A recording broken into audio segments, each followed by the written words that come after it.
Crime chat is where it's at. We talk about crimes, and that's that. Ding.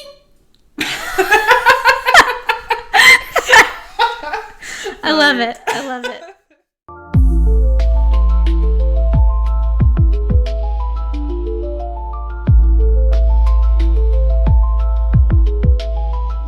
So let's get into this East Coast versus West Coast stuff, because that's gonna provide the basis for my favorite part of this.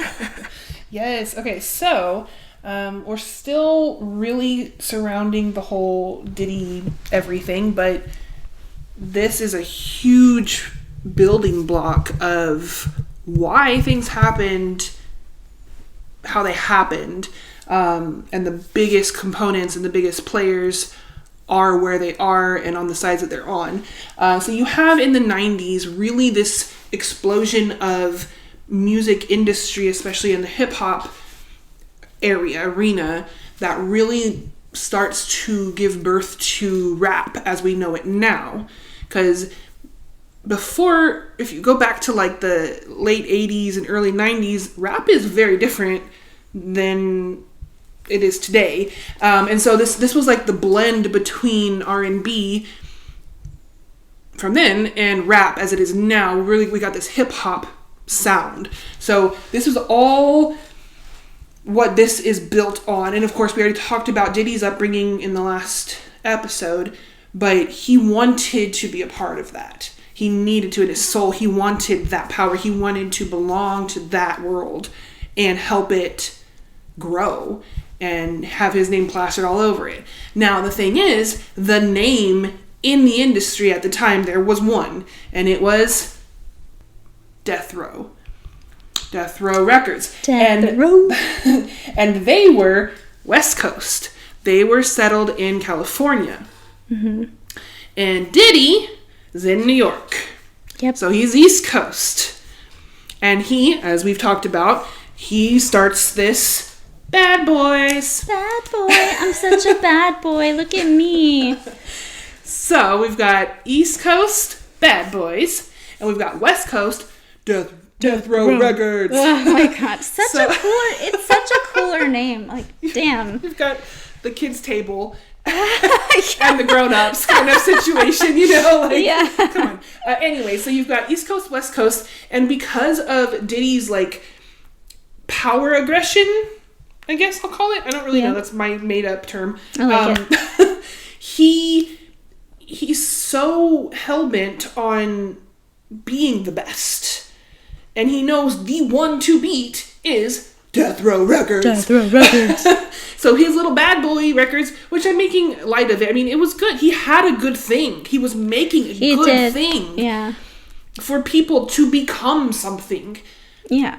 I'm just so frustrated with him because anyways, like a mom moment, like, honey, stop it. Stop it. Stop it. Anyways. And he had a mom, which I feel very bad for her. Anyway. Yeah, I know. I can't even imagine. Anyways,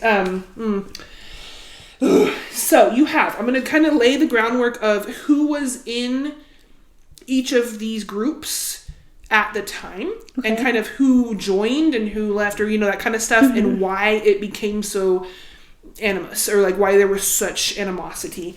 So you have Death Row Records, who's on in California, West Coast, who the lead producer of this company, this record company, is Suge Knight. And he put on different artists like people we know now, Tupac, of course, Dr. Dre, Snoop Dogg. So really big names who have very particular sounds to them. There's almost like a reggae hip-hop blend to a lot of these, but they have their own unique styles, and they're good. Yeah. And people know their music. And then we have Bad Boys. Bad Boys. Bad Boys, Bad Boys. What you gonna do? What you gonna do when we come for you? Okay. Is he foreshadowing? No. I'll cut that part out. I don't know what I was doing. No. It all stays. We have Bad Boy Records. Diddy is the music producer. So he's the main guy here. And his claim to fame, if you will, the protege of his whole company, his big name is Biggie Smalls. And Biggie, can't you see? We also have other names that signed on with Bad Boy Records and Diddy, like Danity Kane, the girl group. We have Craig Mack. We have Cassie. We have a couple others who might be well known, but those are the ones I wrote down. I just wrote down a couple. The thing with all of these artists is that Diddy always had to be in it. Their art. Whether it was his voice in their music or his person, his body, his face, something of him in their music videos. He had to stamp himself in their productions. Versus Suge Knight, West Coast, none of that, ever. Yeah. He let his artists shine. Yeah. As a good producer should. Yeah. And look at these people. Dr. Dre, Snoop Dogg, Tupac. I mean, come on. They're big names. Yeah. And never once do you associate, I never did, associate them with Suge Knight. Yeah, I didn't even know who Suge Knight was. I mean, you know, because you hear the name of the artist and Right. you don't necessarily, like... Associate with him with... automatically know, yeah. Yeah. So those are the kind of building blocks of who is where and what is what. Now, Tupac. Tupac was this young, attractive, talented artist. Again, West Coast. He went with Suge Knight because he didn't like Diddy. We talked a little bit about that last time. Yeah, he didn't respect him. Because, good. His spidey senses were tingling. That's good. So, Diddy was not happy about that. Nope. Right? And things happened. Now, in 1994, I'm trying to get my dates in order before I kind of mess up timelines here. 1994, Tupac was shot in New York. Yeah. In the studio, he accused Diddy of being involved. And Biggie Smalls. Both vehemently denied it. Then Tupac went to jail. Once he got out, he released a diss track called Hit 'Em Up. I decided I wanted to read the lyrics of this song. Have you done that yet? No, I haven't. Okay, if you don't know this song, I did not. It specifically names Diddy, Biggie, and other players from Diddy's record label. Oh, shit. It talks about West Coast, East Coast. It talks about this whole thing. So it's almost like, it's not like, it is, Tupac is pointing the finger at them because it says in the lyrics, I'm summarizing, I'm paraphrasing, you didn't win, you tried but you lost, you failed at killing me kind of thing, and watch me ride, I'm going to come out and you're going to fail again kind of thing, West Side rides and all this kind of stuff, and he's making fun of them because they can't even shoot straight situation. So he's dissing this other record label, and then it's just like from there things just get intensely more worse. I don't know how to say it, intensely worse. And then in 1995, once he's out, that record has been dropped, that diss track. Suge Knight goes on to the stage to accept an award at the Source Awards. Mm-hmm. I love this clip. I've watched it so many times. I wrote down word for word what he says. Mm-hmm. And I would love to read that to you. Can I read that? Yes. Okay. So Suge Knight goes up to accept this award at the Source Awards in 1995. And he says, he thanks God first. He thanks his people, all these things. And then he says, anyone out there want to be an artist and want to stay a star? don't want to worry about the executive producer and trying it to be all in the video and all on the record dancing. Come to death row. Oh, shit. And then he walks off stage. Damn. So he is specifically calling out Diddy, like, dude, we know what you're doing. Mm-hmm. You're messing up your people. You're messing up their time to shine. I don't do that. Y'all don't want that. Come over here. Yeah. And so he's literally calling him out. I love that, though. It's such a slap in the face. And they pan to the audience, and Snoop's out there. You can see them, and they're like, oh, they're like, oh, like, did he just do that? Kind of thing. It's just such a cool clip, such a ballsy move, But I think that was really cool of him to do.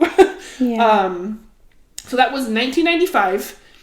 And then, so that's Suge Knight, that's Tupac. And then we continue to have this kind of back and forth, kind of pissing contest almost of who's baddest, almost kind of thing. But I kind of feel like Diddy just doesn't measure up. Ever. He's trying too hard. He's trying to be bad. He's trying too hard. In the wrong ways. And it's like earlier I mentioned, in the last episode I mentioned that it was like manipulative marketing. Mm-hmm. Like he had to like manipulate people into following him and liking him and whatever. Mm-hmm. Like it wasn't just, it wasn't standing on its own. His talent wasn't standing on its own. And he doesn't ever measure up. He's trying to be who he's not. Yeah. To get somewhere. And I think that's why he falls flat every time. He can't be original. I mean, you just won't get far if you're not original. Yeah. And so that's kind of the I guess the groundwork in terms of the feud between East Coast, West Coast, and kind of what was fueling it. And of course you have background players. You've got Biggie Smalls, who is Diddy's guy. Mm-hmm. And he's his big, like, flagship guy. That's his, yeah. And Biggie and Tupac were friends. Originally. Right. And Diddy didn't like that. He didn't like that one bit because he hated, just the jealousy becomes him every time. He cannot stand that crap. Well, it's like toddlers, you can share friends. Yeah. Like, it's okay. Yeah, it's okay. Yeah. No, it's not. It's my friend. Yeah, and I mean, because Diddy has this mobster attitude, like, it's not enough to just, like, have a conversation with the guy. Like, he has to threaten him or worse. Anyway, so, we're gonna get into, so you talked about 94 and then 95. Mm-hmm. So let's talk about 1996 now. Okay. So, in 1986, as we all know, that's when Tupac was fatally shot in Vegas. He was in a car with Suge Knight. They were, I don't even remember what the thing was they were at, but they both shot in the car. It was supposedly a right or drive-by shooting is what they said it was. So in the documentary, we have Kirk Burroughs, as I mentioned in the last episode, he was the co-founder of Bad Boy and he dealt with all the finances. So, just the weird thing for Kirk Burroughs was that Diddy, he wanted to pay to transport men to Vegas from Harlem. So he basically wanted to pay to transport this group of men all the way from Harlem to Vegas, where Tupac and Suge Knight would be. And Kirk Burroughs was like, why can't we just pay for people in Vegas? It'd be cheaper and but Diddy apparently was very adamant. It has to be this specific group of people from Harlem. We have to drive them all the way from here to Vegas. And then it had to be a specific car too, which I'll get into in a second. Kirk Burroughs, he paid for it, he okayed it, but it didn't make any logistical sense. So then on the documentary, we meet a man named Greg Kading. And Greg Kading is a former LAPD detective, and he was on the Tupac murder case. So he had some very interesting things to say. So he did mention that the car was involved in the drive-by shooting. Apparently this car had, allegedly, okay, it's all allegations at this point. Nobody's been charged with any of this, but this car had a secret compartment. Could have held a gun, right? So again, going back to Diddy needing a specific car, specific people from a specific place, like, did he specifically want this car because of that secret compartment that could have held a gun in it? I don't know, man. It was also a Cadillac, which is obviously known to be, you know, a murderer's car. So. Just kidding. Historically speaking, if you drive a Cadillac, you're a murderer. I'm just kidding. I mean, you know, it's just facts.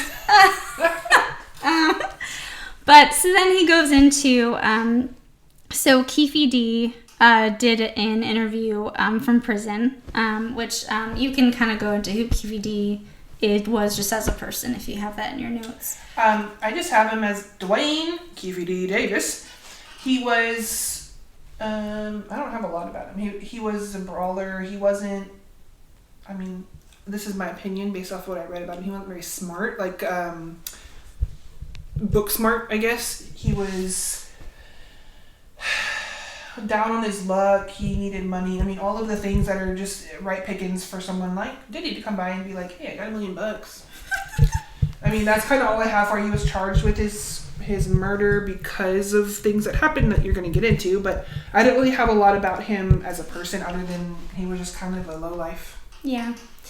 Well, so this lowlife did an interview from prison, and I don't know if this is what it's called, but at least my husband calls it like a king for a day interview. So like KVD got immunity just because, you know, this detective was like, okay, like just lay it out for me, like tell me exactly what you remember and everything, so that anyway, so in this interview, very interesting. So Keefe D was offered $1 million by Diddy for the murders of Tupac and Suge Knight at this Vegas show. And so so Keefe D, he had a nephew who was part of the Crips gangster group. Compton Crips. And so Keefe D, I guess, delegated the actual pew-pewing to this nephew. The bad boys pew-pew. Anyway, so of course the Keefe D's nephew is now deceased. He's dead. I think he was shot in like gang-related violence, because gangs, you know. Guys, it's not that hard to not kill people. Gangs are gonna gang, I guess, though. Yeah. So anyway, so this Crip gang member allegedly did the hit, yeah. But Suge Knight didn't die. So then, apparently, allegedly, Diddy wasn't going to pay $1 million for half of a job being done. So then it was reduced to $500,000, which he paid. He transferred to Keefe D, allegedly. But then, Keefe D's nephew never got that payment. Just Keefe D just decided to pay it. I mean, again, down on his luck, he needed money. Like, you know, I guess that's that. But yeah, so that's what I had for that. I thought it was very, very interesting. Because, like, I mean, did he do it? I mean, again, I can't say he did, but I mean, you know. I mean, I think we all know the answer to it at this point. You could answer it in your head. Yeah. The drive-by when Tupac was killed and Suge Knight was in the car with him, he survived. He did get shot, but not, like, barely. He got grazed by a bullet in his head. Oh, yeah. So he did survive, but he had a wound. Yeah. Yeah. He did survive. Yeah, got hit, but yeah, Let's not downplay his part. He survived that. Tupac sadly did not. And I think I was gonna look it up because I don't think I looked at this one. There was a diss track after that. I'm gonna look that up. You keep going. I wanted to mention that Eminem, I don't know if you know the song Kill Shot by Eminem, but he recently he had a beef with Machine Gun Kelly, and Machine Gun Kelly was like, I could totally go up against Eminem, and I'm totally gonna win that, right? Like, said nobody ever. But anyway, so at the end of Eminem's diss track again against MGK, he says, his very last line of the song is, he talks about Diddy, and he says, he put out the hit that got Tupac killed, and then he doesn't finish it. And at the end he goes, I'm just playing Diddy, you know I love you. And when I'm watching this documentary, I thought about that song, and I was like, oh fuck, is somebody on Eminem's 6? Like, does somebody have him, is Diddy gonna go after Eminem now? Like, after he... because Diddy will not let things, I want 50 Cent to be protected. Because this documentary is pretty freaking damning. Mm-hmm. And it's just, there's so much in it. And, I can't see a world where Diddy just lets it go. Well, and what's even scarier than that is that's what we are able to see. Yeah. Imagine how much more is on personal cell phones. Video recordings, text messages, voice recording. All these kinds of things, because the things that we're allowed to see and have access to, we think is just, oh my gosh, kind of situation. We know, you and me anyways, I'm sure people listening also know, it's always worse. Behind closed doors, it's always worse. Yeah. That's what's scary. What I'm the most excited about, though, it's a new year, 2026.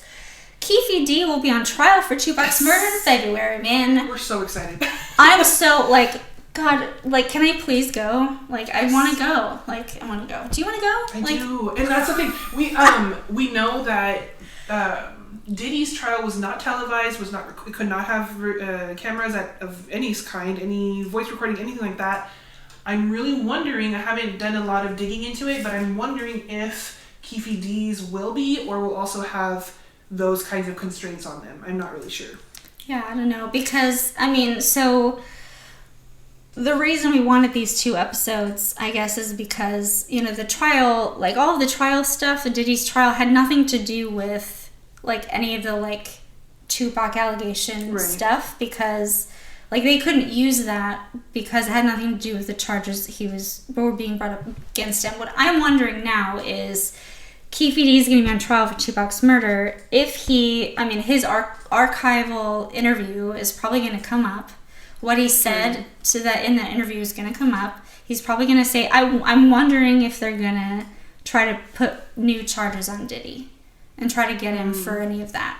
Because if there's enough evidence to suggest that there was money between Diddy and Keefe D, that's another crime. That's another crime, and Diddy needs to be held accountable for that.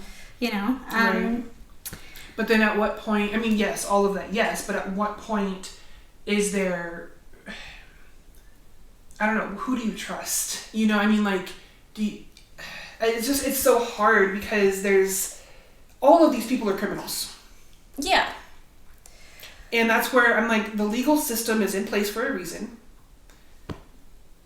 If there's a paper trail, texts, emails, bank accounts, whatever, and someone died after this was sent, all that kind of things, right? Then yes, I trust that. Then I can trust you because your statement is aligning with this occurrence, right? But I don't trust a thing that comes out of Diddy's mouth because everything he says is a lie. We see the video. I never touched her. Right there. Whatever. Everything he says has been completely fabricated. Anything. So I don't trust him. But if Keefe D comes out and says something and it corroborates a statement and this and that, okay, great. I'm going to trust him more. Yeah. And I know that's how that works. That's kind of common sense, I hope. But I don't trust hardly anybody in this whole arena because they're all criminals. I mean, the only thing though is that like Keefe D, like he was in prison when he gave this interview, and he had immunity, so like he didn't have a reason to lie, I guess, because like they weren't gonna hold it against him. Right. So like they were just like, we're not gonna do anything against you with what you say. We just tell us the truth.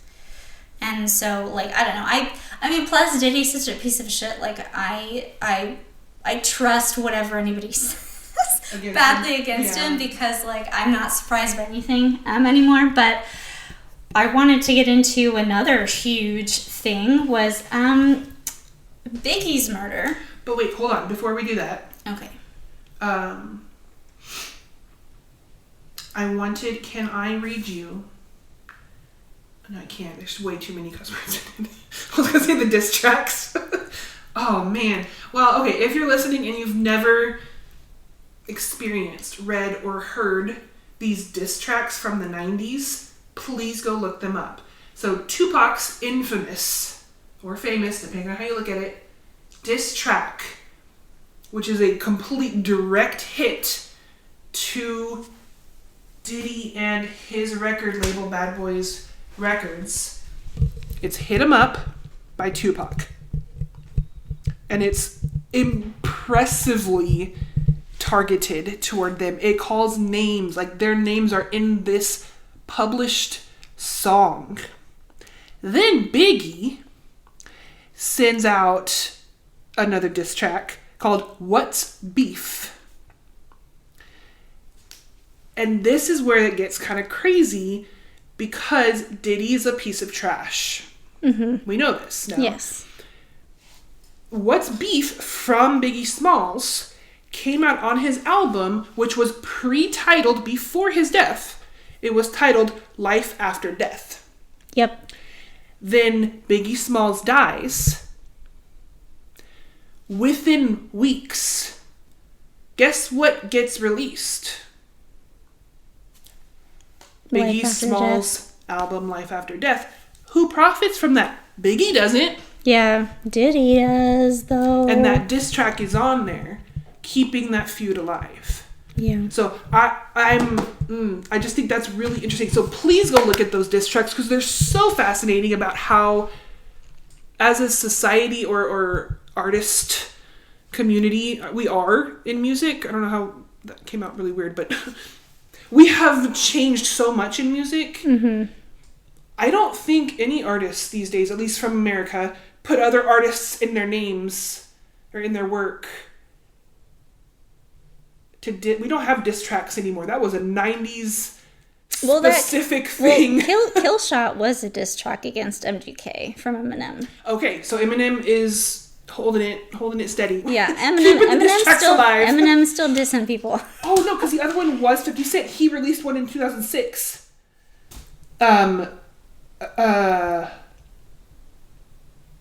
Alleging or accusing Diddy of killing both, or at least of killing Biggie. So, okay, 50 Cent and Eminem, they're keeping him alive. They're keeping the diss tracks alive. So go listen to those, or at least read them. They're friends. Yeah, because they're really cool. They're funny in a very dark way to read. But it tells a story, and honestly, I think that's what rap is. Mm-hmm. Rap's not my favorite genre of music. I like some rap, but it's definitely a story. And anyway, so that's my spew on diss tracks. All right, so Biggie Smalls, the B.I.G.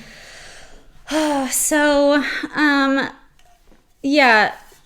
So after Tupac was killed, like it was not safe in LA. Mm-mm. At all. East Coast, West Coast, everybody's fighting. Like it just it isn't safe in general, but especially like with these two groups, like it's very unsafe. So Biggie, Diddy was very adamant that he needed to do this like UK tour because like he was such a big artist and he needed to go do this tour and he was going to be so good for them and for Bad Boy and for for him and for Diddy, right? It was a lot of money. So the plan was set. Biggie had his flight, right? And so according to Kirk Burroughs in this documentary that I saw, so the day that Biggie was supposed to leave on his plane, right? Kirk Burroughs is like, hey, dude, where are you? We're supposed to go to the airport. Suddenly, Biggie talks about how Diddy just didn't want him to go anymore. Said, let's stay here. We're going to have a party. And it's going to be a come together party, right? With everyone is invited. Mm-hmm. So, like, yeah, cool. Okay. So, and then there was a video. So they show on the documentary, there's a face, like a video, I guess, of Biggie. Like he's talking to his, he's got a camcorder. I don't know, but he's recording himself and he says, I don't feel safe. I think I'm like someone's trying to kill me. I haven't seen that one. Or something. Yeah, it's in the documentary. You should definitely check that out. I should watch that. So, okay. So, right, so the night, when they're having this party and it's a party and everybody there like hates each other, but let's be friends and have this, So, then Biggie gets into this car and Diddy's not in the car, right? He's like, oh yeah, like here's a car for you could just get in this car. It's okay. I'm there. I'll be right behind you. Right behind you, boo. Mm-hmm. And then somebody runs up on the car and shoots Biggie, and Biggie dies.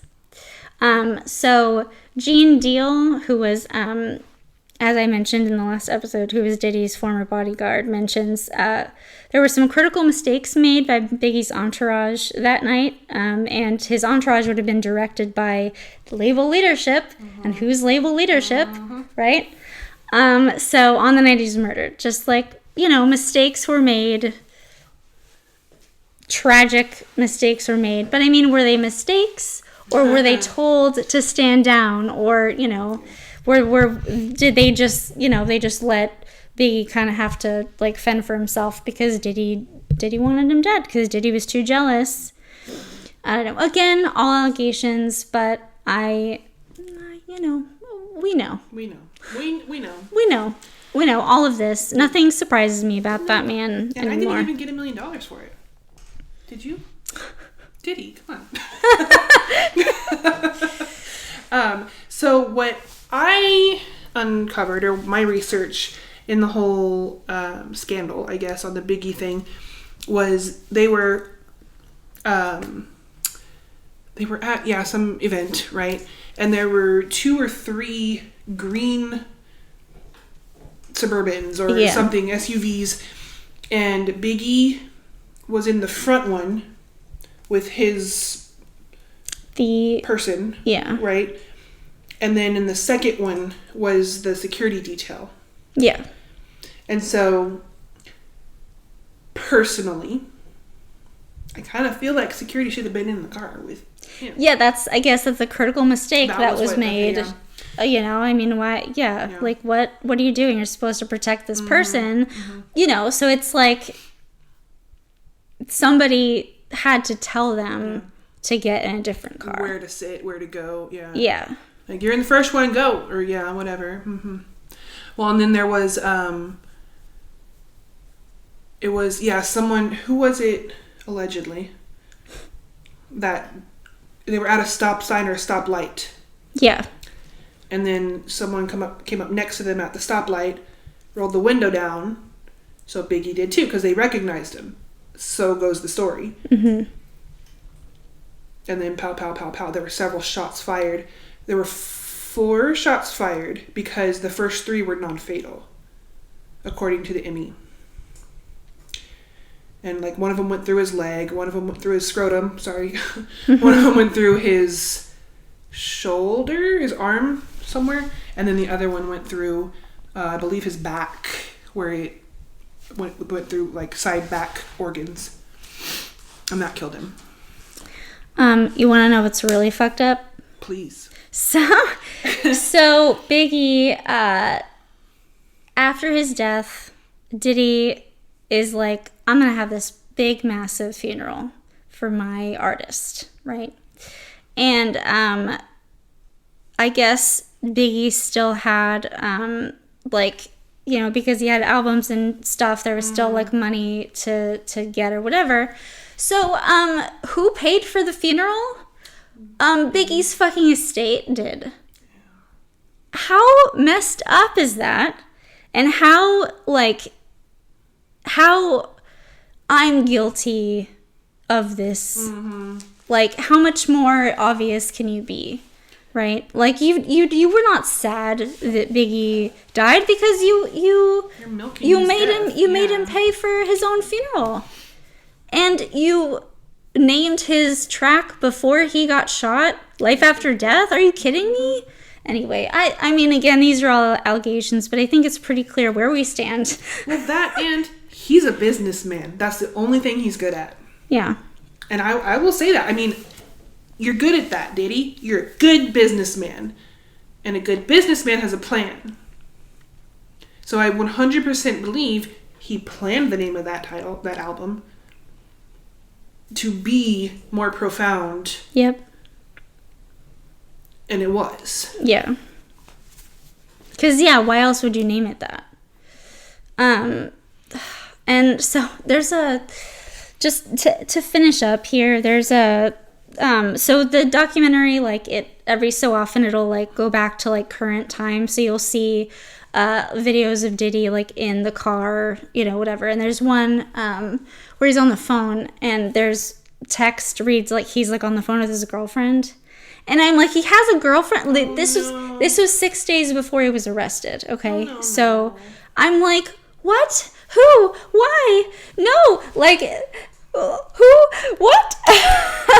Like, what do you mean Diddy's girlfriend? He still has those? Like, can we just put a kibosh on him dating anybody? I think the problem is people in prison still get new pen pals and get married. You know, the thing is, people. Yeah, Ted Bundy. People are messed up.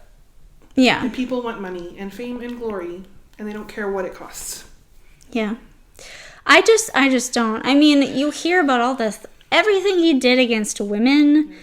There was an interview in there. I guess I'm not done. Sorry. There's an interview with Aubrey O'Day, who was in Danny Kane. Oh, yeah. And she would get emails, sexually explicit emails from Diddy. Hey, come to my hotel room. Hey, like, pictures. Diddy was sending her pictures. And basically, Aubrey was like, she was kind of put as, like, she's the face and she's, like, the hot one. And she, you know, Diddy, like, had a plan for her and objectified her. Yeah. And, like, all this stuff. And just, yeah, so she wasn't going to stand for that anymore. And then she got fired from Danny Kane because of it. And just, like, I mean, and, you know, there's Danny Kane, and there's another group that he started kind of behind the scenes with another member of Danny Kane called Diddy Dirty Money, which, like, this guy doesn't know how to name stuff at all. No. Like, Diddy Dirty Money, are you kidding? Like, that's the worst name I've ever heard. It sounds gross. Yeah, yeah, I don't want any of that. I don't want that money. I don't want Diddy Dirty Money. I don't want Diddy Dirty Money. Nope. But yeah, and then he was like, there's examples of him doing the same kind of shit to, like, that other girl in that other group. So, like, this is just, he has to be stopped from just lock him up forever. I know he's gonna get out. But then, you know, hopefully the Keefe D stuff, like, maybe there'll be some new charges on Diddy and then he'll go away again, because he just needs to go away forever. Okay, bye. Well, and I think in the real best case scenario, yes. Unfortunately, money talks. Yeah. And he has a lot of money. I hate that. I do too. And I think, as sad as that really is, we have corrupt people in our legal system. I mean, that's everywhere. But I think people can be bought still, and that's really messed up, and I wish that wasn't true, and I hope it's not.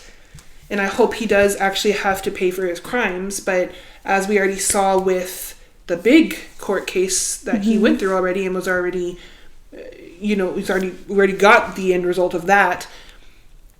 A lot of those he got off on the biggest ones. Yeah, a lot of them were dropped, or he got a deal, or it's like, stop making deals. That's one of the things I hate. Stop making deals with criminals. There's a lot though, a lot more. Apparently there's like 30 something. There's so many lawsuits that are pending against him right now, and so hopefully we'll see more come from all of that. But those are civil versus criminal, so it's a whole different can of worms, which is okay in terms of justice being served. And fun fact, civil court hearings can be televised. Oh, nice. You hear me smiling, I hope. Because I'm going to watch that. So, but yeah, so he has a bunch of those. Whether he can pay his way out of those or not, I don't know. Maybe. Well, I think it's safe to say that Diddy is a piece of shit. And again, sorry for all of my colorful language, but I wrote in the description for this podcast on rss.com if you don't mind colorful language. So I mean, I warned the people. You warned the people. So I warned you guys. So anyway, yes, I think we can close the door on Diddy, right? Please, let's do. Okay. Well, thanks for listening. Thanks, guys. Bye.